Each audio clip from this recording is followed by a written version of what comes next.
thường mặc size XL. Mà bây giờ cái size L nghĩa là mình gầy đi rồi. Không, Tuấn Anh coi này đi. Chả.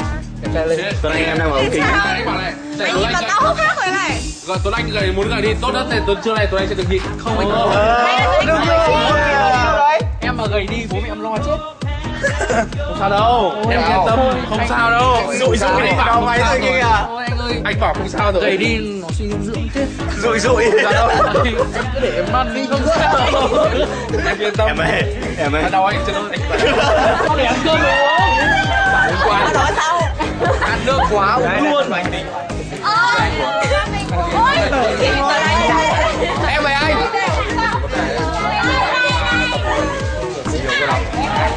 Không, khỏe để trước máy quay. Em Mày làm gì đi hả? Ô đổ. Ôi không độ. Cái thả. Tao không có phải. không phải anh nhớ bài hát của anh Cũng là ngoại thường.